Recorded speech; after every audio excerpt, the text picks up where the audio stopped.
อถวายความเคารพแด่พระเจรานุเจระทุกรูปด้วยความเคารพอย่างสูงยิ่งขอความเจริญสุขสรมงคลความผาสุกเยือกเย็นจิตให้ใจจงมีแก่สาธุชนทั้งหลายที่ได้ติดตามสดับรับชมและก็รับฟังผ่านทางช่องทางของยุคสมัยอยู่ในขณะนี้รวมทั้งพวกเราท่านทั้งหลายผู้ขวนขวายในกิจอันชอบประกอบในกิจที่คุณกระทำได้มาร่วมกันประพฤติปฏิบัติธรรมในวันนัดพุทธไฟธรรมประจำวันเสาร์ประจำทางด้านของปริยานธรรมวิโมกข์อยู่ในขณะนี้ด้วยกันทุกคนทุกท่านเราขอให้มือลงเสียเพื่อจะได้ตั้งจิตตั้งใจในการต่อเติมเสริมเต็มต่อเติมเสริมบุญเพิ่มพูนเสริมปัญญาเราท่านทั้งหลายให้เกิดความแกล้วกล้าเกิดความอาถรรพ์เกิดความเข้าใจในธรรมยิ่งขึ้นไปที่เรียกว่าให้เกิดบุญอย่างและก็ปัญญาเป็นรูปแบบเป็นวิธีการทางด้านของพระพุทธศาสนาหรือเป็นรูปแบบวิธีการของชาวพุทธของเราที่พระเจ้าท่านทรงได้วางหลักเอาไว้ในด้านของการศึกษาในพุทธบริษัทร่วมกันแต่ว่าพุทธบริษัทก็คือพุทธบริษัททั้งสี่นี่แหละพระเป็นผู้ที่ทำหน้าที่แต่ว่าผู้ที่ทำหน้าที่ก็เหมือนกับครูผู้สอนนั่นแหละเมื่อศึกษาเราเรียนแล้วก็นำมาบอกมาสอนนำมาทำความเข้าใจร่วมกันในฐานะที่เป็นผู้ที่มีโอกาสไม่ได้มีธุระภาระอะไรเยอะแยะมากมายมีหน้าที่ที่จะทำแค่สองอย่างคือการศึกษาด้านคันธธุระเรียกว่าเอาธุระด้านการศึกษาด้านของพระไตรปิฎกหลักธรรมคำสอนอะไรก็วิปัสสนาธุระเรียกว่าวิปัสสนาก็คือทางด้านธุระในการเจริญสมาธิกรรมฐานพิจารณาให้เข้าถึงในหลักธรรมให้รู้แจ้งเห็นกับความเป็นจริงที่ได้ศึกษาเราเรียนมาเพราะนั้นเมื่อได้ศึกษาเราเรียนมาแล้วเนี่ยประโยชน์ที่โยมควรจะได้ในฐานะที่เป็นผู้อุปถากอุปถัมภ์เป็นผู้ค้ำชูพระพุทธศาสนาร่วมกันเนี่ยควรจะได้ผลนั้นด้วยโดยเฉพาะในช่วงของการเข้าพรรษาในลักษณะอย่างนี้เนี่ยในทุกที่และก็ในสมัยโบราณเวลาพระที่ท่านจะไปจำพรรษาเนี่ยท่านจะนึกถึงประโยชน์อยู่สองส่วนประโยชน์ส่วนแรกก็คือประโยชน์ส่วนตนท่านก็จะหาที่ที่จะไปจำพรรษาว่าไปหน้าที่ใดเข้าหน้าที่ไหนจะมีประโยชน์ป่าไหนซึ่งเป็นป่าที่เป็นสัปปายะเพราะว่าสัปปายะก็เป็นที่สบายห่างไกลจากเขตชุมชนไม่ได้มีความวุ่นวายทั้งภายในและก็ภายนอกเมื่อไปอยู่แล้วก็ไม่กระทบกระทั่งกับทางด้านของเขตพื้นที่ชุมชนไปอยู่แล้วก็เกิดความสงบป่านั้นก็มีความสงบเป็นสัปปายะมีหมู่คณะที่รู้ที่เข้าใจอันนี้ก็เรียกว่าสัปปายะก็คือเป็นที่สบายนั่นแหละไปอยู่แล้วเป็นที่สบายต่อการประพฤติปฏิบัติไม่ได้สะดวกสบายทางกายนะอาจจะลำบากทางกายแต่เป็นสัปปายะทางใจท่านก็จะมองประโยชน์ด้านนี้ซะก่อนสองก็คือถ้าได้ประโยชน์ส่วนที่สองก็คือประโยชน์ส่วนของผู้ที่จะอุปถัมภ์อุปถัมภ์ของโยมด้วยก็ยิ่งจะเป็นประโยชน์ทั้งสองส่วนที่พระองค์ทรงสรรเสริญว่าประโยชน์ตนก็ได้ประโยชน์ผู้อื่นก็ไม่เสียอันนั้นในการพุทธกาลมีพระภิกษุกลุ่มหนึ่งจำนวน30รูปท่านไปหาที่ที่จำพรรษาเมื่อเดินทางไปได้ก็ไปเจอป่าหนึ่งมันร่มรื่นดีเหมาะแก่ที่จะประพฤติปฏิบัติไม่ไกลหมู่บ้านเกินไปไม่ไกลจากชุมชนเกินไปพอที่จะบิณฑบาตได้สะดวกสบายไม่เดือดร้อนวุ่นวายในการพิขาจารในขณะที่กำลังจะจัดแจงแต่งทำกุฏิในการพักอาศัยนะปรากฏว่ามีทางด้านของโยมอุบาสิกาท่านหนึ่งไปเจอพอดีเอาไปเจอก็ไปถามว่าพระคุณเจ้ากำลังทำอะไร พระก็บอกว่ากำไรจะทำกุฏิจัดแจงแบ่งที่ดูสัพยะที่จะทำกุฏินะว่าคนจะมาจำพรรษาอยู่ตรงนี้หรือพระท่านก็บอกว่าจะมาจำพรรษาอยู่นี่แหละตลอด3 เดือนเห็นป่ามันดีสัพยะมันมีไม่ไกลจากหมู่บ้านเกินไปไม่ใกล้จากหมู่บ้านชุมชนเกินไปไม่เดือดร้อนเรื่องความเป็นอยู่ทางด้านวาสิกาก็บอกเสนอแนะบอกหนูไปอยู่ป่าทางหมู่บ้านฝั่งนู้นดีกว่าว่าอย่างนั้นจะใกล้ทางด้านของชุมชนของดิฉันดิฉันจะได้บอกเพราะว่าทางด้านของอุบาสิกาท่านเนี้ยก็เปรียบเสมือนนายบ้านหรือผู้ใหญ่บ้านนั่นแหละมีครอบครัวมีทางด้านของตระกูลเนี่ยเป็นที่นำหน้าถือตาในชุมชนดูแลชุมชนนั้นอยู่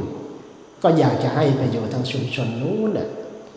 เพราะว่าชุมชนนี้ขณะมาเนี่ยก็ไม่มีใครสนใจถ้าไปที่หมู่บ้านนั้นดิฉันจะเป็นผู้อุปถากเองว่าอย่างนั้นนะพระก็ไม่ได้ฟังในเรื่องของอุปถากนะแต่ว่าเงื่อนไขที่พระจะย้ายถิ่นไปที่นั่นนะทางด้านอุบาสิกาท่านนี้ก็บอกว่ากลุ่มพวกดิฉันก็จะได้รักษาศีลจะได้ฟังเทศน์ฟังธรรมด้วยว่าอย่างนั้นจะได้ช่วยในการที่จะไปเพื่อปฏิบัติดูแลพระคุณเจ้าไปด้วยจะมีผลในการได้รักษาศีลด้วยว่าอย่างนั้นพอเป็นอย่างนั้นพระท่านก็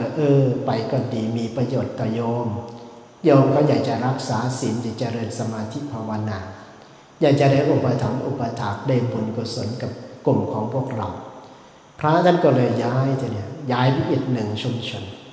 พอไปถึงเนี่ยอุบาสิกาท่านนี้ก็ไปประกาศบอกคนในชุมชนว่ามีพระคุณเจ้าที่จะมาพักประพฤติปฏิบัติอยู่จำพรรษา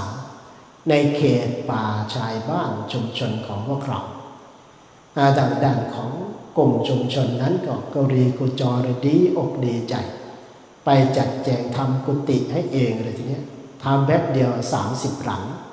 แต่ว่ากุฏิสมัยก่อนนั้นก็ไม่ได้ทำพิถีพิถันนะหาไม้มาตัดไม้จัดอะไรมาทำเพื่อให้อยู่ได้อาศัยมุงทางด้านของใบไม้มุงหญ้าคาก็อยู่กันได้อะไรก็ทำกันมา30 หลังชาวบ้านเราไปทำเองเลยทีนี้พระไม่ได้ทำอะไรความญาติโยมก็ไปร่วมกันทำทางด้านของญาติโยมท่านอิวาสิกาท่านนี้ก็รักษาตามสัญญาตลอดที่อุปถัมภ์ในช่วงเขาอยู่กันจำพรรษานะก็ไปจะหันไม่ได้ขาดพอญาติโยมอยู่ในชุมชนก็ใส่บาตรไม่ได้เว้นเช่นเดียวกันพอเป็นอย่างนั้นเนี่ยวันหนึ่งเนี่ยอุบาสิกาท่านนี้ก็อยากจะออกไปเยี่ยมดูพระโดยพระคุณเจ้าเลยว่าอยู่อย่างไรในแต่ละวันส่วนใหญ่ก็ไปแต่ตอนเช้าถวายภัตตาหารก็กลับในช่วงตอนบ่ายตอนค่ำไม่เคยออกไปดูเลยว่าเป็นภิกษุครูบาอาจารย์ท่านอยู่อย่างไรในช่วงใกล้ค่ำก็เลยเดินออกไปบ่ายเดินออกไปดูจะไปถวายน้ำปานะพระคุณเจ้าเป็นอยู่อย่างไรแต่เมื่อไปแล้วเนี่ยในป่านั้นเนี่ยภิกษุอยู่กันตั้ง30 รูปเงียบสนิทเลยไม่ได้เห็นมีเสียงพูดคุยกันไม่ได้เห็นพระออกมาคุบกีกันก็เลยว่าก็เลยเดินหาพระก็ไปเจอพระอยู่รูปหนึ่งก็เลยได้มีการสอบถามได้มีการสอบถามว่าเนี่ยพระคุณเจ้าทั้งหมดท่านไปอยู่ไหนไม่เห็นออกมาเพ่นผ่านไม่เห็นออกมาพูดคุยกันเลยทะเลาะเบาะแว้งอะไรกันหรือเปล่าเนี่ยโยมถ้าเห็นพระไม่พูดคุยกันไม่ไปหากันอยู่ด้วยกันก็ไม่พูดไม่คุยกันต่างคนต่างอยู่พระก็จะเข้าใจไปว่าพระท่านไม่ถูกกันหรือเปล่าทะเลาะกันหรือเปล่าอันนี้จริงแล้วท่านเจริญสมถะธรรมของท่านอย่างนั้นพระนี่ท่านไม่คุบคีแม้แต่นั่งอยู่ด้วยกันถ้าไม่จำเป็นท่านก็ไม่พูดไม่คุยถ้าจะพูดจะคุยท่านก็ให้พูดได้แค่2 เรื่องหนึ่งก็คือให้ทำได้แค่2 อย่างไม่ใช่พูดได้2 เรื่องให้ทำแค่2 อย่างจะนั่งอยู่ด้วยกันเป็น10จะคุบคีกันอยู่เป็น100ก็ทำนะก็เมื่อเข้ามาหันหน้าเข้าหากันแล้วได้ทำได้แค่2 อย่าง1ก็คือนั่งนิ่งถ้ามันไม่มีเรื่องอะไรที่เป็นธรรมเนี่ยท่านก็ไม่ให้พูดให้นั่งนิ่งๆอยู่ต่างคนต่างดูจิตดูใจดูลมหายใจของใครของท่านไป ถ้าจะพูดจะคุยเรื่องนั้นก็ต้องเป็นเรื่องที่มีประโยชน์คำว่ามีประโยชน์ก็คือมันสอดคล้องโดยธรรมจะเป็นเรื่องทางโลกหรือจะเป็นเรื่องทางธรรมก็ตามแต่เมื่อยกสนทนากันแล้วต้องเป็นไปเพื่อให้ก่อเกิดประโยชน์ไม่ได้ก่อเกิดโทษทำไมจึงว่าอย่างนั้นเพราะบางครั้งบางทียกเรื่องธรรมมาสนทนาอยู่แต่สนทนาเพื่อจะเอาความชนะกันอวดเบ่งอวดความรู้กันว่าฉันรู้มากเธอรู้น้อย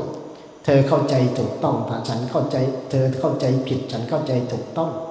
เอาไปเอามาก็ยกธรรมะมาทะเลาะเบาะแว้งกันมาเป็นหอกทิ่มแทงซึ่งกันและกันเฉยๆมาอวดรู้อวดภูมิกันเฉยๆอย่างนี้ไม่ใช่ว่าสนทนาธรรมถ้าเป็นการสนทนาธรรมก็ต้องมีการเสนอเกิดมีการสอบถาม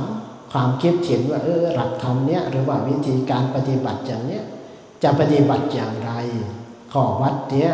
จะปฏิบัติอย่างไรทำอย่างเนี้ยอย่างไรจะถูกต้องสวดมนต์เนี่ยจะสวดอย่างไรให้ถูกต้องจะออกเสียงอย่างไรมีจีฆรัสสะเสียงยาวเสียงสั้นทางด้านของสระอิสระอีสระอุสระอูพยัญชนะเสียงหนักเสียงเบา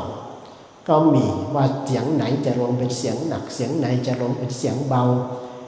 พยัญชนะตัวไหนสระตัวไหนเป็นสระเสียงยาวสระตัวไหนเป็นสระเสียงสั้นรอลิงรอเรือก็ต้องออกให้มันชัดเจนอย่างนี้อันนี้ก็เรียกว่าสนทนาพูดคุยกันในหลักธรรมที่จะทำให้ถูกต้องดังนั้นทางด้านการยกหลักธรรมมาเนี่ยก็มาสนทนากันเพื่อรู้เพื่อเข้าใจว่าเนี่ยสติเนี่ยจะเจริญอย่างไรผมประพฤติปฏิบัติไปแล้วดูลมหายใจไปแล้วเนี่ยมันไม่ได้เห็นลมเลยมันไม่ได้เกิดความสงบเลยจิตก็ยังคิดฟุ้งซ่านไปในเรื่องโน้นเรื่องนี้อยู่เนี่ยจะจับจิตอย่างไงพิจารณาจิตอย่างไงหรือว่าตั้งสติอย่างไรบริกรรมอย่างไรจิตจึงจะอยู่กับลมหายใจหรือว่าจิตจึงจะอยู่กับพุทโธเราจับลมหายใจได้ดูลมหายใจไปเห็นลมหายใจที่มันเบามันเย็นไปแล้วก็สามารถที่จะอยู่เฉพาะกับลมหายใจเข้าลมหายใจออกอันจะเห็นสภาวะที่เป็นสุขปิติปัสสธิปราโมทย์มันจะเกิดตัวเจ็บหลังปวดเอวเจ็บขาปวดหลังแม้แต่เวทนาโรคภัยไข้เจ็บเนี่ยแทบจะหายไปได้เลยตัวเบาตัวลอยตัวเย็นอันนั้นพระที่ท่านเจริญสมถะทำเจริญสมาธิได้จิตเป็นสมาธิท่านจึงไม่ค่อยที่จะออกมาคลุกคลีกับใครไม่สนใจกับโลกกันเท่าไหร่มีมุสหธรรมิกรูปหนึ่งขาท่านไม่ค่อยดีนะขาท่านไม่ค่อยดีแต่ชอบไปอยู่ในป่าไม่ได้ไปชอบเดินทุดงกับหมู่กับคณะหรอกแต่ชอบไปอยู่ในป่าชวนมาอยู่ด้วยเนี่ยบอกทำกุฏิไม่ให้อยู่อย่างนี้หรอกรู้จักกันแต่บวชไปใหม่รู้จักกันอยู่วัดป่าบ้านผือไปจำพรรษาอยู่ด้วยกันที่วัดสว่างอารมณ์กับท่านพระอาจารย์มหาสมขาท่านเดินกระเพกกระเพกแต่ทีนี้ก็ชอบปฏิบัติชอบเจริญสมาธิแล้วท่านได้สมาธิแล้วท่านไปอยู่ในป่ารูปเดียวนะปีนี้ก็ไปจำพรรษาอยู่ในป่ารูปเดียวเราก็นึกอิจฉาท่านนะตอนแรกก็นึกว่าท่านมาอยู่ด้วยกันจะได้สบายคิดไปคิดมาท่านนี่สบายกว่าเรา ไม่ได้สนใจอะไรเลยเนี่ยแต่ละปีอันนั้นเวลาพูดคุยสนทนากันพูดสอบถามกันเนี่ยก็เนี่ยจิตมันเป็นอย่างเนี้ยมันสงบอย่างนี้เย็นเบาเพราะนี่สบายเนี่ยแสดงว่าอยู่สบายอยู่ในป่าได้ยินแต่เสียงจักรจั่นได้ยินแต่เสียงนกเสียงแม่เสียงไม้แล้วมาจริงไม่ได้ห่วงนะว่าจะไปฉันที่ไหนกินอะไรมีบ้านอยู่แค่หลังคาเรือน2หลังคาเรือนกับบิณฑบาตมาได้แต่พอฉันได้บิณฑบาตแต่ละวันก็ไม่ได้บิณฑบาตไปเหมือนกับเราอยู่ในชุมชนท่านก็ไปบิณฑบาตมาได้แต่พอฉันเสร็จก็เดินจงกรมนั่งสมาธิเจริญจิตตภาวนาไปอันนี้เวลาคนมันได้ความสุขได้สมาธิมันจะไม่ได้แม่ข้องเกี่ยวไม่ค่อยจะไปสงสิงกับใครไม่ได้จะสนใจโรคเท่าไหร่นะครับอันนี้ก็อยู่สุขสบายอันนี้ในการวันได้สมาธิอันนี้มีความสุขจากปิตินั่นแหละนาติสันติปรังสุขขังอันนั้นทางด้านของเวลาสนทนาท่านก็จะนำพูดสิ่งเหล่านี้มาพูดคุยกัน หรือไม่ถ้าไม่มีเรื่องราวสนทนาที่ก็นั่งนิ่งๆไปเสียในลักษณะอย่างนั้นอันนั้นพอโยมเข้าไปไม่เห็นพระก็เลยเกิดความสงสัยนึกว่าทะเลาะเบาะแว้งอะไรกันหรือเปล่ามีการผิดใจกันอะไรกันไม่มาพูดคุยซึ่งกันและกันพระที่ถูกถามเนี่ยก็บอกว่าไม่ใช่ท่านมีการวางกติกากันในช่วงที่อยู่จำพรรษาว่าแต่เวลาที่ฉันเสร็จไม่มีอะไรที่จะมีธุระไม่เจ็บไม่ไข้ไม่ป่วยก็ให้ปฏิบัติสมณธรรมต่างคนต่างท่านก็ต่างปฏิบัติไปไม่ได้มาคุกคีซึ่งกันและกันยกเว้นเจ็บป่วยไข้จึงได้มาแจ้งบอกกันหรือมาพูดคุยกันมีผู้ไปอุปถัมภ์ดูแลถ้าไม่ได้มีภัยอะไรสัตว์ร้ายไม่ได้รบกวนใครปล่อยเจ็บภัยไข้เจ็บไม่ได้มีต่างคนก็ต่างอยู่ในที่ของตนในลักษณะอย่างนั้นโยมก็เลยเกิดความสนอกสนใจว่าเนี่ยพระคุณเจ้าเจริญกรรมฐานเจริญอย่างไรโยมพระท่านก็เลยบอกว่าเนี่ยรับกรรมฐานมาจากพระพุทธเจ้าให้เจริญกายคตาสติคำว่าเจริญกายคตาสติก็คือพิจารณากาย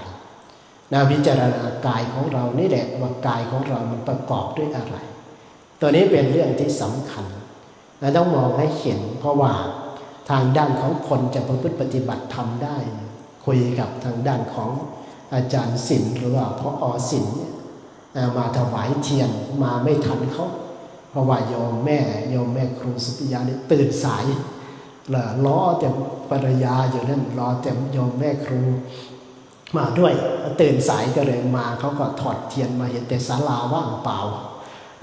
ไปทางโรงครัวก็เห็นแต่เขาล้างจานเลยจานอยู่ที่กุฏิเลยขึ้นไปถวายเทียนที่กุฏิก็เลยพูดคุยกันว่าทางด้านแถวบ้านเราเนี่ยคนประพฤติปฏิบัติธรรมมันยังน้อยอยู่ทำไมยังน้อยมันแตกต่างกับชุมชนใหญ่อย่างทางด้านของเลยเล่าให้ฟังว่าสมัยก่อนไปเทศแต่ไปเดินแถววัดมเหยงเนี่ยคนไปประพฤติปฏิบัติธรรมอยู่ที่นั่นก็50-60ปัจจุบันนี่เป็น500-600บางเสาร์บางอาทิตย์นี่เป็นพันจากด้านของที่สระบุรีบางครั้งบางทีก็ค้นไปจำนวนมากจำนวนเยอะวัดลำเปิงที่เชียงใหม่สมัยแต่ก่อนคนก็มีไม่มากวัดหลวงพ่อทองปัจจุบันนี่ก็500-600เป็นพันแล้วทำไมมันเพิ่มขึ้นในสมัยที่ไปอยู่วัดป่าสถิตภาวันที่ชลบุรีที่พัทยาไปอยู่สมัยปี42-43คนไปปฏิบัติวันพระก็10 คน20 คนปัจจุบันนี่เป็น100วัดนู้นที่สัตหีบแต่ก่อนเนี่ยเชิญชวนประกาศวันพระว่าใครจะมาปฏิบัติธรรมวันเสาร์ให้ขึ้นมาปฏิบัติได้ในวันเสาร์มีครูบาอาจารย์อยู่นำพาปฏิบัติคนก็ไปกัน4-5 คนปัจจุบันนี้ต้องจัดแบ่งกันเป็นคอร์สถ้าไปเสาร์อาทิตย์นี่ต้องลงทะเบียนไปไม่งั้นไม่มีที่พักไม่เพียงพอที่จะอยู่เป็น100-200อันนั้นก็มันเพิ่มขึ้นมาในระหว่าง10 ปี20 ปีเลยบอกว่าชุมชนใหญ่อย่างนั้นทำไมคนมันเพิ่มก็เรียกว่าภาวะความเครียดมันเยอะภาวะความเครียดมันเยอะมันจะแปลกและก็แตกต่างออกไปเลยแหละในยุคสมัยปัจจุบันอย่างคนคาดการผิดก็เลยมาเล่าถึงว่าที่บ้านเราเนี่ยคนในชุมชนใหญ่ในกรุงเทพก็ดีในเมืองใหญ่ๆอย่างเชียงใหม่ก็ดีชลบุรีก็ตามสัตหีบก็ตามคนเด็กปัจจุบันหรือว่าวิถีชีวิตของคนยุคสมัยปัจจุบันมันจะแตกต่างกับคนในแต่ก่อนไปทำงานมันก็ไม่ได้เคร่งเครียดอะไรมากเพราะว่างานมันไม่ได้หลากหลายหรือว่าไม่ได้เร่งรีบเหมือนคนยุคสมัยปัจจุบันคนยุคสมัยปัจจุบันเช้าเนี่ยต้องรีบไปต้องตื่นตี 4 ตี 5เพราะว่ารถมันติดกว่าจะไปถึงที่ทำงานในที่ทำงานก็ไม่รู้เจออะไรต่อเจออะไรเจอเพื่อนร่วมงานแข่งแย่งชิงดีอะไรกันต่างๆนานาเรื่องของการเลื่อนขั้นเลื่อนตำแหน่งเรื่องของเงินเดือนเรื่องของอะไรจิปาถะมีปัญหาอยู่ที่ทำงานยังไม่พอกลับมาบ้านยังมีเจอปัญหาสารพัดแต่ปัญหาของลูกปัญหาของครอบครัวอะไรต่างๆเนี่ยไม่เจอปัญหาอย่างหนึ่งมันก็เจอปัญหาอย่างหนึ่งไม่มีปัญหาไม่มีความทุกข์อย่างหนึ่งก็มีความทุกข์อย่างหนึ่งภ ภาวะความเครียดเขาสะสมมากขนาดมีงานเยอะๆก็เครียดกับงานนะอย่างนี้เห็นไหมอย่างลูกอย่างหลานมันมีงานเยอะเลยมีงานเยอะแต่แทนที่จะดีใจจะได้รายได้เยอะมันไม่ใช่นะทำงานเนี่ยเขาไม่ทันก็เครียดกับงานอีกทีนี้นี่ก็เช่นเดียวกันเพราะมันมีภาวะความเครียดแต่มันหาทางออกไม่เจอไปเที่ยวมันก็ไม่พอจะผ่อนคลายกลับมาก็เหนื่อยอีกทีนี้ไปทำงานไม่ไหวนะแทนที่มันจะสบายจิตสบายใจกับทุกข์ใจไปอีกร่างกายเขาอ่อนล้าแต่พอหันหน้าเข้าวัดทีนี้ได้ไปสวดมนต์ไหว้พระนะเขาไม่ได้สมาธิมากเท่ากับพวกเราหรอกไม่ได้ความสงบไม่ได้ความสบายเท่ากับพวกเราหรอกแต่มันไม่เคยเจอนะเหมือนกับคนมันเหนื่อยแบบสุดๆเดินไปแบบสุดๆหิวน้ำแบบมากๆได้แค่น้ำหยดเดียวเนี่ยมันก็ถือว่าประทังชีวิตได้นะครับให้ความสดชื่นได้เท่ากับน้ำเป็นขันนะคนหิวน้ำตากแดดมาเดินทางตากตรำมาหิวน้ำซกโซมาเนี่ยได้น้ำเพียงอึกเดียวนะเท่านั้นแหละนะมันยิ่งกว่าน้ำเป็นแก้วยิ่งกว่าน้ำเป็นขันยิ่งกว่าน้ำเย็นๆแช่ในตู้เย็นไอ้พวกเราเนี่ยเปรียบเสมือนว่าได้กินน้ำที่แช่ในตู้เย็นเนี่ยแต่มันก็ยังไม่เท่ากับซาบซึ้งไม่ซาบซึ้งไม่เห็นคุณค่ามากเท่ากับคนที่เดินทางเหน็ดเหนื่อยเหนื่อยล้าและได้น้ำเพียงหยดเดียวอันนี้เนี่ยคนที่มีความทุกข์มากๆเวลาที่ได้ไปได้ความสงบได้ความสบายจิตได้ความสบายใจแค่หน่อยเดียวเท่านั้นแหละทีนี้ก็จะสบายเลยติดเลยนะทีนี้ติดเลยนะเหมือนกับพระที่เราให้ฟังนะเนี่ยนะที่เขาเดินตามในสมัยปี42หรือ43มันเดินตามตั้งแต่นู้นน่ะเดินตามตั้งแต่หนองคายเดินมาเราก็เดินตามชายฝั่งริมน้ำโขงมาจนมาถึงวัดธาตุพนมนะเดินย้อนกลับจากสามเหลี่ยมทองคำเลาะริมน้ำโขงขึ้นมาเรื่อยจนมาเจอแกอยู่ที่หนองคายพวกแบกเป้เดินเที่ยวแล้วก็นึกว่าเราเดินเที่ยวด้วยหรือเปล่า ก็เลยขอมาด้วยมาก็ไม่ได้คุยกันหรอกเห็นเราปักกดเราก็ปักมันก็ปัดกลางเต็นท์ตามมันก็นอนตามนอนริมฝั่งแม่น้ำโขงมาเรื่อยแกก็นอนตามมันไม่ทำตามเราอยู่อย่างเดียวคือเราไม่มีข้าวเย็นสั่งบัดมั่นเราไปซื้อของมากินอ่างมาซื้ออยู่เอามายืนให้เขาน้ำพองมาชวนเรากินน้ำพองก็บอกจะกินไม่ได้นะบอกมือไปเห็นเดินมันก็เดินเห็นนั่งมันก็นั่งก็สอนมันนั่นแหละสอนเราจริงๆพอจะสื่อสารกันได้ทั้งภาษามือทั้งภาษาพูดในเรื่องของสมาธิในเรื่องของ meditation อะไรต่างๆก็ว่าไปเท่าที่จอจะบอกได้แกก็เข้าใจนะทำเหมือนเข้าใจนั่นแหละน่าจะทำเหมือนเข้าใจจนมาถึงพระธาตุพนมแกบอกว่าเนี่ยพอดีมันมีคนที่ชำนาญด้านภาษาพระดูอยู่ที่พระธาตุพนมเนี่ยพระครูวิเชียรท่านมานั่งคุยด้วยท่านเป็นครูสอนมจร.สอนมหาวิทยาลัยของพระธาตุพนมแกที่นครพนมก็มานั่งคุยด้วยแกก็เล่าคุยกันถูกคอเลยทีเนี้ยกับอาจารย์วิเชียรแกก็เล่าว่าเนี่ยเขานั่งสมาธิเดินจงกรมแล้วจิตเขาสงบเขาสบายมากก็เลยเดินตามพระคุณเจ้าก็เลยเดินตามท่านมาไปอย่างนั้นนะก็เลยเดินตามท่านมาปฏิบัติตามท่านมาเรื่อยจนมาถึงพระธาตุพนมหลังจากนั้นก็แยกกันนะเขามีความสุขเขาบอกมันมีความสุขมากนะมีความเกิดความสุขทางใจเกิด happiness เกิดอะไรต่างเกิดความเย็นสุขไม่ยิ่งกว่าได้ไปเดินเที่ยวนะดีกว่าได้ไปชมนกชมไม้ไปเดินเที่ยวตามที่เขาเดินมาตั้งแต่ก็ไปเที่ยวมาแต่วัดพระแก้วจะขึ้นไปเชียงใหม่ไปดอยตุงดอยอะไรนะแล้วก็ลงมาทางอีสาน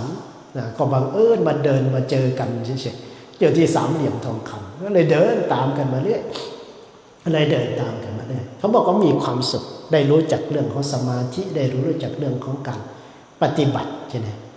ดังนั้นถ้าคนมันได้อย่างเนี้ยมันก็จะตีดไปเลยทีเนี้ยนะได้รับรสชาติคนก็เลยเข้าไปทีเนี้ยนะเชิญชวนกันเข้าไปมันก็เลยเยอะขึ้นมากขึ้นแต่แถวบ้านเราเนี่ยมันแตกต่างก็เลยว่าอย่างนั้นนะคุยกับผู้โยมพ่ออ่อนโยมพ่อนี่ก็เลยว่าไอ้แถวบ้านเราเนี่ยความทุกข์มันน้อย มันไม่ได้มีความทุกข์อะไรมากเหมือนพูดเมื่อคืนนี่แหละความทุกข์อย่างมากก็เป็นหนี้ธกส.ทุกข์กับลูกกับหลานมันก็ไม่ได้พอที่จะไปทุกข์มากเหมือนกับพวกที่เขาอยู่ในสังคมเมืองสังคมเมืองทั้งลูกหลานมันเสียมากกว่าเรานะไอ้พวกเรามันเสียมันก็เท่านั้นแหละมันพวกแล้วก็แหล่งอบายมุขมันไม่เยอะมันไม่เพียงพอที่จะให้มันจมดิ่งลงไปจริงๆแต่พวกบางคนเสียศูนย์เสียไปเลยนะอันนั้นมันจะมีภาวะความทุกข์แล้วก็มันมีการแข่งขันกันมากนะทั้งเรียนก็เรียนแบบแข่งขันกันทำงานก็แบบทำงานแบบแข่งขันกันไอ้บ้านเราเนี่ยไอ้ใครจะได้อะไรก็ได้ไปอยากจะได้กับเขาอยู่แต่มันไม่มีความทะเยอทะยานไม่ได้อิจฉาริษยาพอที่จะทุกข์ไปกับเขานะพอที่จะทุกข์มากถ้าอยากได้เหมือนกับคนที่แข่งขันกันเนี่ยเห็นเขาได้เงินเดือนแสนก็อยากจะได้ตามเขาไม่ทุกข์กับเขาเนี่ยทีนี้เห็นเขาได้เงินเดือนหมื่นเห็นเขามีรถยี่ห้อนั้นก็อยากจะได้รถยี่ห้อนั้นกับเขานะนั่นคือคนในชุมชนเมืองในกรุงเทพในเขตเมืองใหญ่มันมีทุกหลายด้านแต่บ้านเรามันมีทุกน้อยอะไรเราที่จะเป็นตัวดึงให้เข้าวัดได้ทีนี้ก็ต้องมองเห็นประโยชน์อย่างเดียวหนึ่งก็คือเห็นว่าบุญเนี่ยมันมีประโยชน์การได้ทำบุญเนี่ยอย่างนั้นก็เป็นต่อทุนงั้นโบราณถ้าจะเอาเรื่องของบุญเนี่ยมาเป็นตัวดึงเอาประเพณีทำบุญนู่นทำบุญนี่ทำบุญเข้าสากทำบุญพระเวททำบุญแจกข้าวอะไรต่างๆมาเป็นตัวดึงในการเข้าวัดเข้าวาถ้าจะไปพูดว่าเนี่ยจะต้องทำสมาธิเจริญจิตตภาวนาเพื่อจะไปนิพพานเพื่อเกิดความสงบเพื่อตัดซึ่งวัฏสงสารเนี่ยไม่สนใจหรอกเพราะมันไม่รู้ว่าอะไรคือวัฏสงสารยังมองไม่เห็นโทษจนกว่าจะเห็นโทษท่านจึงให้มาพิจารณาในเรื่องของกายคตาสติพิจารณาให้เห็นประโยชน์ของมันเราฟังเทศฟังธรรมอะไรต่างๆถ้าเรารู้เฉยๆไม่นำมาปฏิบัติท่านเปรียบเสมือนคนที่รู้ไปหาหมอแล้วหมอก็บอกว่ายานี้นะมันแก้ปวดหัวยานี้มันแก้ปวดท้องไอ้ยานี้เนี่ยมันสามารถรักษาโรคนี้ได้แต่เราไม่นำยามากินเลยเนี่ยถามว่ามันจะได้ผลจากยานะมันก็ไม่ได้ผลตัวนี้ก็เช่นเดียวกันถ้าบอกว่าศาสนาหรือว่าการประพฤติปฏิบัติเนี่ยสามารถดับทุกข์ได้นะสามารถตัดวัฏสงสารการเวียนว่ายตายเกิดมันจะต้องมองเห็นภัยเหล่านี้เสียก่อนอันนี้จริงมันก็ควรจะมองเห็นเลยล่ะเห็นไหมขนาดจะยืนมันก็ยังจะล้มนั่นคือภัยนะภัยจากความเกิดภัยจากความแก่ภัยจากความเจ็บภัยจากความตายนั่งดูแต่ละเคสหรือว่าสถานการณ์แต่ละอย่างถ้าเราดูไปแค่จะเอาความสะใจรู้เรื่องไปตามข่าวคราวเนี่ยแต่ไม่เอาประโยชน์จากเรื่องราวที่มันเกิดเสียหายเลยเสียหายแต่อาตมาก็บอกไอ้คนเนี่ยมันเริ่มเกิดมีปัญญาขึ้นเรื่อยแล้วล่ะคุยกับโยมพ่อออกแล้วก็คุยกับกลุ่มพระด้วยกันตั้งแต่ก่อนวัน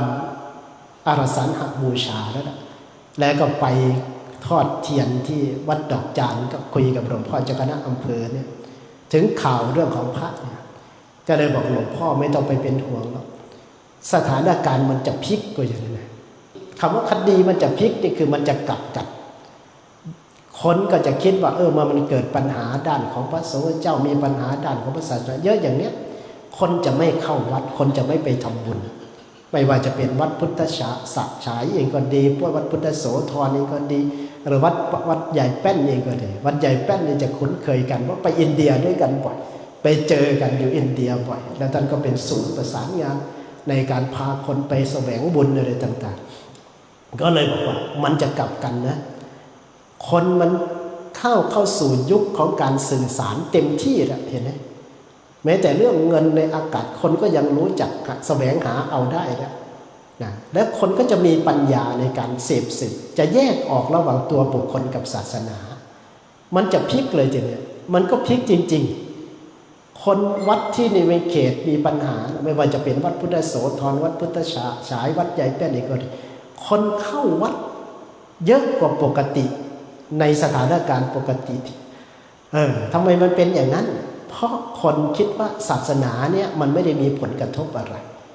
คนยังเชื่อมั่นในบุญในกุศลเชื่อมั่นในคำสอนพระพุทธเจ้าแยกระหว่างตัวบุคคลกับศาสนาออกได้นะถ้ามันจะเป็นไปก็เป็นไปเป็นเรื่องของใครของท่านแต่ทีนี้จะเกิดปัญญาขึ้นมาอีกหน่อยหนึ่งขยับขึ้นมาอีกหน่อยหนึ่งว่าอ๋อเนี่ยมองไปสู่หลักของกรรมมองไปสู่หลักของภัยแห่งวัฏสงสารว่าโอ้เนี่ยตัวปัญหาจริงๆมันอยู่ที่ความโลภความโกรธความหลงอยู่ที่ราคะโทสะโมหะเห็นไหมได้ยินข่าวที่พูดมาในเสาก่อนๆนู้นที่ข่าวที่มันเกิดขึ้นมาในยุคสมัยที่ว่าทางด้านของคนไปกระทืบ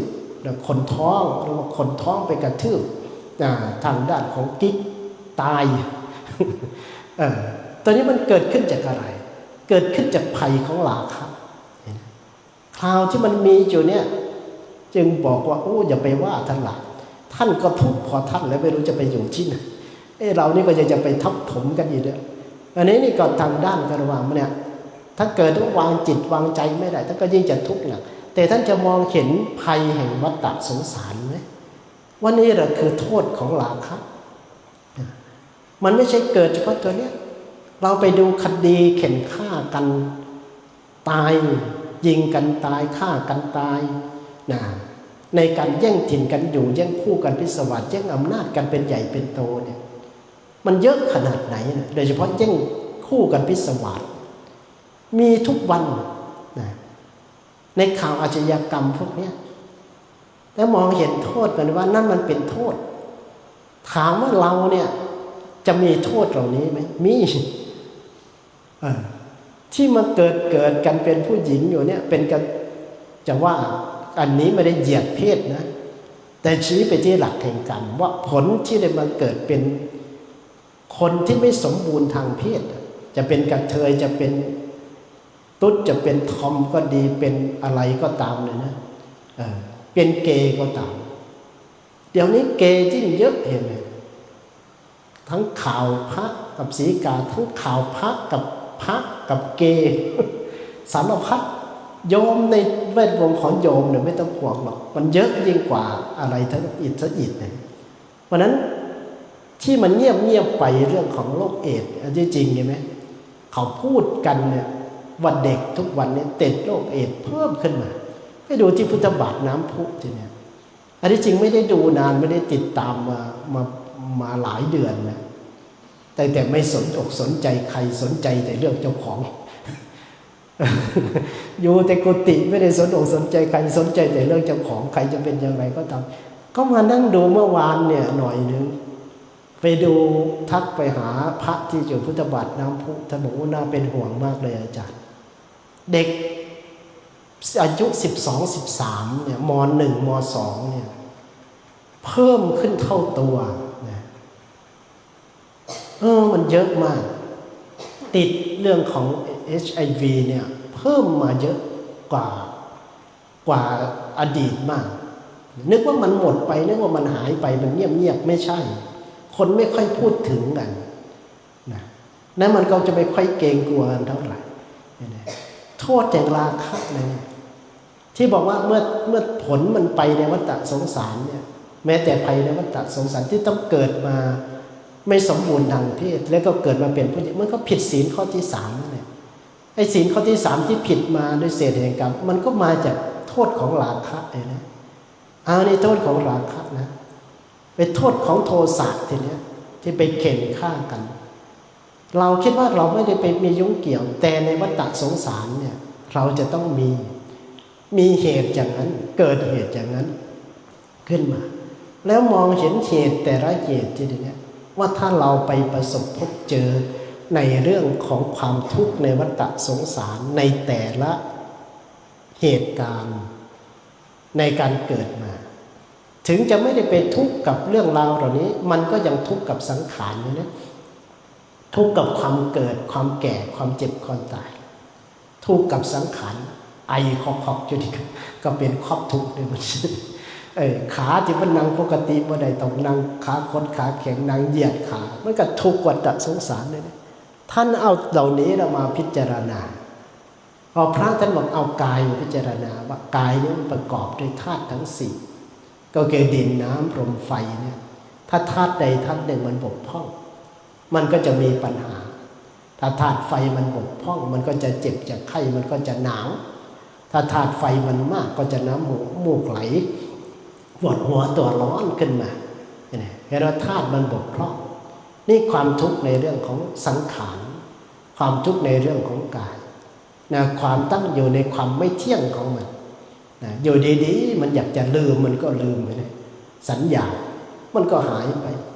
นะแข้งขาโรยราลงไปความเก่ความไข้มันเบียดเบียนเข้ามามันไม่เป็นมันก็ไม่เคยเป็นมันก็เป็นไม่เคยมีมันก็มีอย่างนี้โรคภัยที่มันเกิดเนี่ยให้มองว่ามันเป็นโทษของวัฏฏะถ้ามองเห็นโทษในวัฏฏะมันจะเบื่อหน่ายว่าอยากจะมาเป็นอย่างนี้อีกไหมอยากจะมาเป็นโรคทางตาอีกไหมเนี่ยตั้งแต่เซลล์ใยหลักไปใส่มาใส่ตะกี้มีแต่จูงเขาบัดเดี๋ยวนี้ให้เขาจูงไปกับใหญ่สุภาพไปแล้วบัดนี้นะอยากจะมาเจอโรคทางตาอยากจะมาเจอโรคทางกายถ้าเกิดว่าป่วยเจ็บไข้เป็นมะเร็งไปอีก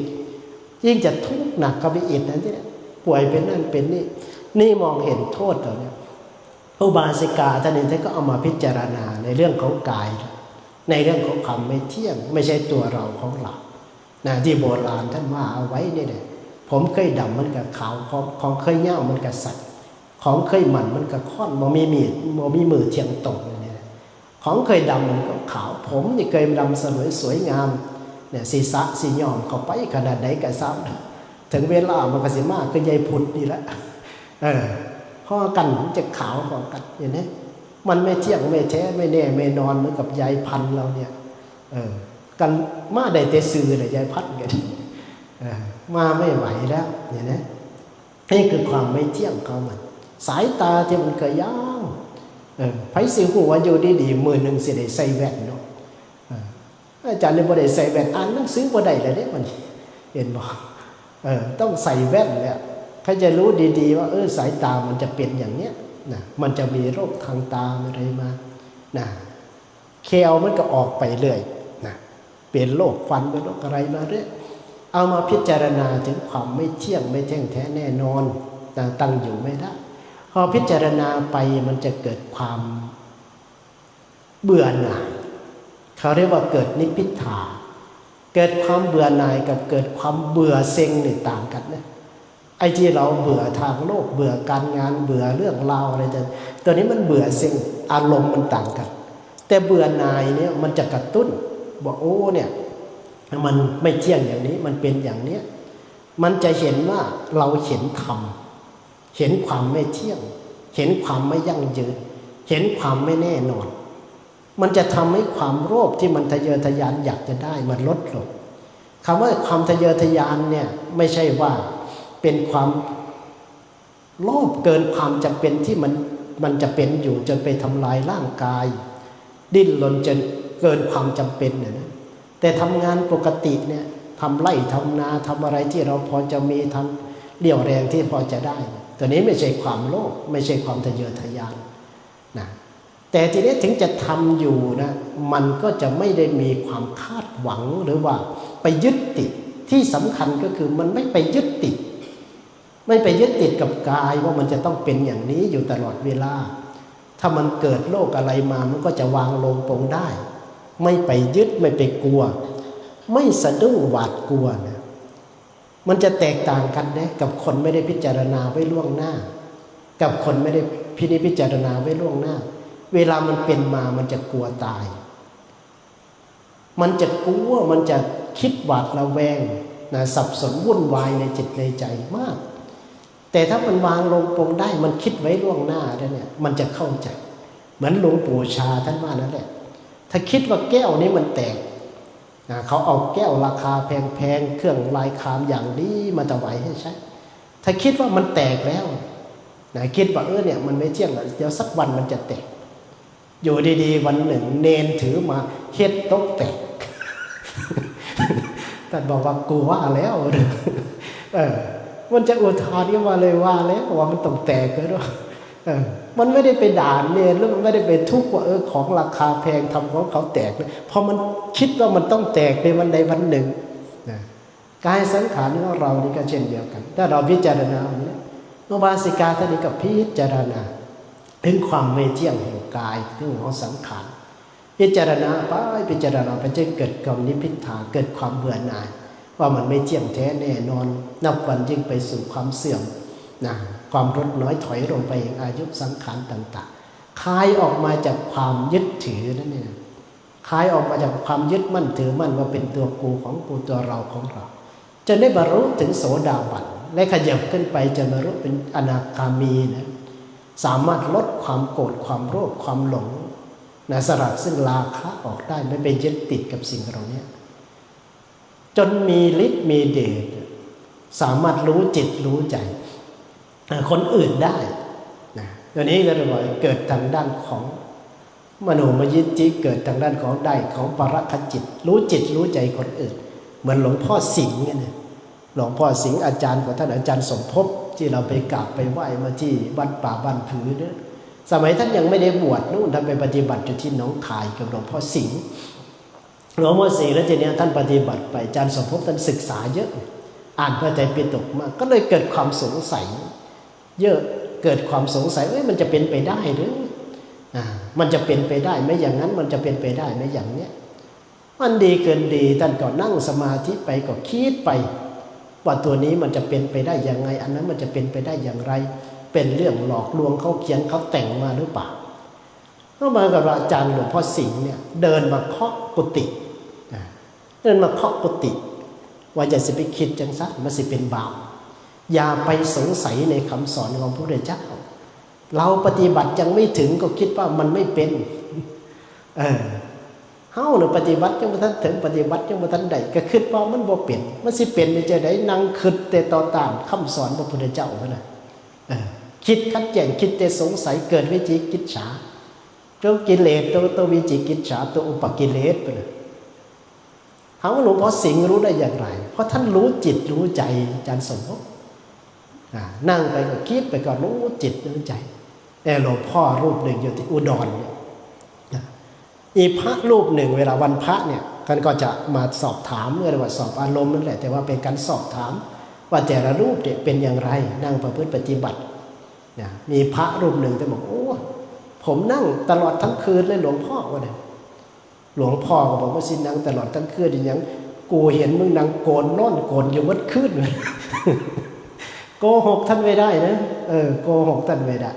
มีสาธมิกรูปหนึ่งนะอาจารย์สมภพที่กระพูดอยู่แล้วจะไปเดินทุดงกันไปที่อุบลหาพระไม่เจอนะว่าจะเข้าไปขอพักวัดเขาหาไม่เจอนะก็เลยให้รูปนี้ท่านนั่งพอนั่งสมาธิไปสักพักหนึ่งละหัวเนี่ยนะหักคอหักลงไปเลยนะไอ้ที่นั่งคอหักเลยยังบางทีมันไม่ใช่ไม่เป็นสมาธินะที่ท่านดูเทคจิตไม่ได้ดูกายเอาจิตไปตั้งไว้ที่จิตไม่ได้เอาจิตไปตั้งไว้ที่กายด้วยไม่สนใจกายพิจารณาเฉพาะจิตอย่างเดียวพอนั่งไปเนี่ยสักพักหนึ่งออกจากสมาธิมาท่านก็บอกนู่นเจ้าอาวาสอยู่กุฏิหลังนู้นท่านนอนจำวัดอยู่ครับเป็นนอนเว้นอยู่มันโมเมนต์นอนเว้นแล้วอาจารย์สมภพมันนอนแรกเลยจ้ะมัน5 โมงกว่าแล้วขึ้นไปถึงวัดโมเมนต์นอนเว้นหรือมันนอนแรกเลยมันแรกแล้วเดินไปดูก็ใช่ท่านจริงๆที่ไปหาไม่เจอเพราะท่านเอารองเท้าท่านเข้าไปไว้ในกุฏิก็คิดว่าไม่มีพระอยู่ตัวคดิตกะด้วยเอารองเท้าอาจจะเขาไม่ได้เจตนาหรอกก็ไม่ได้คิดว่าพระจะมีอาคันตุกะมาหามาเยี่ยมมาพักท่านก็เอาซ่อนกลัวหมาจะคาบไป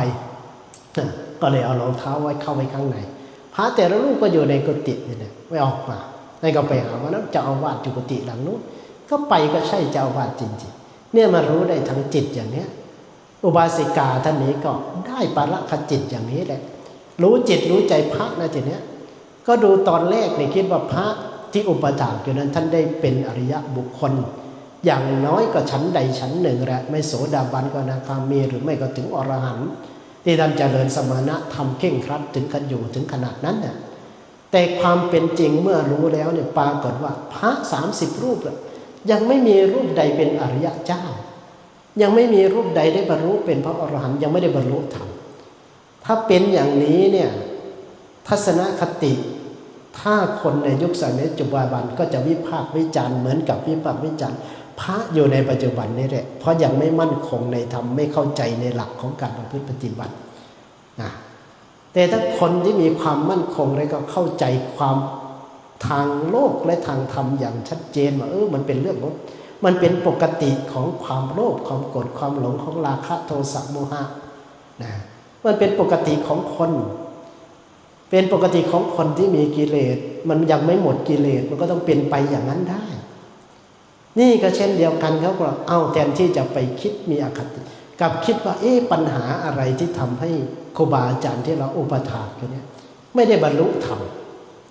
ก็ใช้ความพิเศษของตนเองที่มีนี่แหละก็คือการรู้จิตรู้ใจคนอื่นได้รู้จิตรู้ใจพระได้มากำหนดดูว่าท่านไม่ได้สัพพยะอันใดพอกำหนดดูก็รู้ว่าท่านไม่ได้สัพพยะด้านของอาหารพระ30รูปนี้เคยอยู่ในเขตกรุงสาวัตถีเคยอยู่ในเขตกรุงราชคฤห์เวลาอยู่ในตัวเมืองก็ได้ฉันในสิ่งที่ตัวเองชอบนะหรือว่าเป็นสัพพยะแก่ตนเองอยากจะฉันอะไรก็ได้ฉันนั่นแหละอาหารการกินในตัวเมืองมันไม่ขาดแคลนแต่มาอยู่ต่างจังหวัดอยู่ต่างถิ่นอย่างนี้อยู่ในป่าในเขาอย่างเนี้ยไม่ได้สัพพยะด้านของอาหารแก่ธาตุของแต่ละรูปโยมคนนี้ก็เลยทำอาหารที่พระอยากจะฉันหรือเหมาะกับธาตุแต่ละรูปนั่นเลยทุกวันก็ทำอาหารอย่างเดียว2 อย่างแต่ตอนหลังนี่ทำ30 อย่างเลยทีพระก็ไม่อยากจะแต่ละรูปก็คนจะได้อยากฉันเหมือนกันอยู่หรอกคนนี้ชอบหวานคนนั้นชอบเปรี้ยวก็จะแยกไปอย่างนั้นนะก็ทำให้เป็นสัพพยะแก่พระแต่ละรูปนานวันไปพระกว่าจะตั้งหลักได้ก็หลายวันนะในวันนี้ไปก็ยังไม่ได้สงสัยอะไรเราได้อาหารที่ถูกใจก็ฉันอย่างอร่อยวันที่2มาอยากจะได้ฉันอันนี้อยากจะได้กินอันนี้ก็ได้เหมือนสมัยที่เดินไปเมื่อปี43เดินไปที่จากมหาสารคามเดินเข้าพม่าปี43นี่เข้าพม่ากะว่าจะเดินไปอินเดียแต่ว่าเมื่อไปถึงด่านตามูเขายังไม่เปิดเป็นด่านสากลเหมือนปัจจุบันนี้เดินทะลุได้แล้วไปรัฐอัสสัมเดินจากรัฐอัสสัมไปนารันทาเดินจากนารันทาไปพุทธคยาได้ไปพาราณสีได้แต่วันปี43ไปเนี่ยเขายังไม่เปิดด่านเนี่ยเป็นด่านเฉพาะหรือว่าเป็นด่านแค่ให้คนในเขตพื้นที่ชายแดนเดินไปมาหาสู่กันได้เท่านั้นไม่เป็นด่านถาวรเขาเรียกว่าไม่เป็นด่านถาวรเหมือนกับปัจจุบันเนี่ยอาจารย์สุพิษเนี่ยวัดธรรมผาใหญ่ท่านเดินไปแล้วแต่ก่อนโควิดเดินไปกลับมาก็เป็นโควิดพอดีอันนั้นเนี่ยปัจจุบันเดินได้สมัยนั้นเดินไม่ได้พอไปถึงด่านตามูนี่แหละเหตุที่ได้เดินกลับมาจำได้แล้วปี43ที่มาเจอฝรั่งรูปเนี้ยเดินกลับมาย้อนมาทางเชียงตุงนะ เดินมาเชียงตุงเดินมาสามเหลี่ยมทองคำเนี่ยแล้วก็เลาะตะเข็บชายแดนบึงกาฬหนองคายมาจนถึงพระธาตุพนมใหม่ก็เดินปี43นั้นเดินจากมหาสารคามไปเนี่ยไปข้ามจากเมืองเลยไปนาแห้วออกจากนาแห้วที่จะเดินข้ามป่าน้ำน่านมันเดินหลงทางไปหลงอยู่ในป่าน้ำน่านออกจากบ้านชาติการไปหลงอยู่ในป่าเนี่ย5 วันเดินกัน3 รูป3 รูปเลยยังอยู่ครบยังไม่มีใครตายสักรูปทั้งไม่ตายทางโลกแล้วก็ไม่ตายทางธรรมรูปหนึ่งก็อาจารย์สมบูรณ์อยู่ที่วัดระหารไซเก่าเนี่ยบุรีรัมย์รูปหนึ่งอยู่ที่มาเลเซียก็ปีนั้นปีที่แล้วมั่งไปกราบอาจารย์สมภพที่พาแวะไปบ้านดงสง่าแล้วก็ไปไหว้ไปดอนตะโนดไปปีที่แล้วไปปีก่อนพอเดี๋ยวไปเราจำนะพิษเลยนี่ไปแวะวัดดงสง่าไปวัดศรีสง่าไปถามอาจารย์ดีเลกก็เลยถามอาจารย์ดีเลกที่เคยมาอยู่โดยกันปรากฏอยู่ด้วยกันแต่ยังไม่ได้มาสร้างสำนักอยู่ที่นี่แหละก็ไปปรากฏว่าอาจารย์ดีเลกไปถามน้องสาวเนี่ยไปแวะไปก็ไปบ้านน้องสาวเนี่ยก็ยังอยู่ยังไม่เสร็จก็แสดงว่ายังอยู่ที่ปีนังยังอยู่ที่มาเลเซีย อยู่ในถ้ำใหญ่มากถ้ำที่ปีนังที่ไปกันแล้วก็ท่านไปกลับไปอยู่นะตอนนั้นเดินข้ามมาเลเซียเดินข้ามไปที่ปากใต้ไปที่ภาคใต้เนี่ยแล้วก็ข้ามนั่งรถไฟข้ามนั่งรถไฟข้ามชายแดนไปแล้วก็ไปเดินต่อที่มาเลเซียก็ไปเกาะปีนังนี่แหละแล้วไปเจอถ้ำเนี้ยท่านก็พูดเอาไว้ว่าจะกลับไปอยู่มาเลเซียไปจำพรรษาที่นั่นก็ท่านก็ไปอยู่จริงๆจนป่านเนี้ยก็ยังนี่แหละ3 รูปเนี่ยที่เดินเข้าพม่าที่เดินไปภาคเหนือเดินจากมหาสารคามที่จะไปพม่าแต่2 รูปเนี่ยไม่ได้เข้าไปด้วยไปอาตมารูปเดียว2 รูปเนี่ยไปถึงแค่เชียงรายคือถึงแค่ถ้ำผาจมไปอยู่กับหลวงพ่อวิชัยเขตนิยมแต่ว่าก่อนจะถึงเนี่ยมันจะต้องข้ามป่านี้ก่อนไปหลงทางที่จะข้ามไปน่าน5 วันหลงอยู่ในป่าหิวเข่าด้วยมันเนี่ยหิวข้าวเยอะเลยกล้วยก็อาศัยกล้วยป่าในชักการนิจาจะรอดไปได้และที่เป็นหลงอีกที่หนึ่งก็คือจากน่านจะข้ามไปพะเยาข้ามไปเชียงม่วนนะจะข้ามไปเชียงม่วนเนี่ยปรากฏว่าออกจากทางด้านของแม่ลาน้อยหลงอยู่3 วันพอหลงอยู่3 วันลงไปได้เนี่ยปรากฏเราไปเจอเชียงม่วนอำเภอเชียงม่วนจะเดินเข้าเชียงม่วนออกบิณฑบาตเนี่ยมันแปลกไปพักอยู่ที่ป่าช้าหลังโรงพยาบาลเชียงม่วนปัจจุบันไม่รู้อยู่ก็จะอยู่ที่สาธารณะก็ปรากฏออกมาบิณฑบาตโยมสมจิตอุปถากมาเท่าปัจจุบันนี่แหละโยมสมจิตคงลาเขาเตรียมโต๊ะไว้ใส่บาตรจัดสำรับไว้3 ชุดอาตมาเนี่ยจำได้ว่าได้ซุกี้มาถึงซุกี้แห้งซุกี้น้ำจันสมบูรณ์นี่ได้ข้าวเหนียวส้มตำจันดิเลกนี่ได้ก๋วยเตี๋ยว3 ห่อทั้งความบีทั้งอะไรครบเซตมาเลยทั้งลาบข้าวเหนียวมาจันดิเลกนี่ได้เยอะกว่าใครไม่ได้คิดนะว่าทำไมเราบิณฑบาตได้ของที่อยากจะฉันมานั่งนึกตอนหลังทีเนี้ยตอนมันกินอิ่มแล้วเนี่ยอิ่มแบบสนิทที่ว่าหู้เลยแหละว่าสู้สกตายจังเลยว่าแม่ท้องแตกตายแล้วมันจุกตายสุดๆเลยท้องคนเราได้ยังไงมันก็ไม่แตกมันขยายได้40 เท่าเห็นไหมคนท้องตั้งท้องทำไมจะไม่แตกนี่ก็เหมือนกันเจ้าขึ้นมาพอสิตายหมดแล้วสิหักกับบ่หักย่างกับบ่ได้มันเส้นสุกี้มันอืดเส้นสุกี้มันอืดจนนึกขึ้นมาได้ว่าทำไมเราได้สุกี้บ่แบ่งไผอีกต่างหากเลยแต่ละคนเนี่ยบ่แบ่งกันเลยว่าเถอะจันสมบูรณ์กับว่าฝันสมบูรณ์จันดิเลกกับว่าจันดิเลกได้เจ้าของมาถึงตอนเย็นเนี่ยโยมเขาขนน้ำเข้าไปให้สงฆ์เขารู้ว่าในป่าช้าไม่มีน้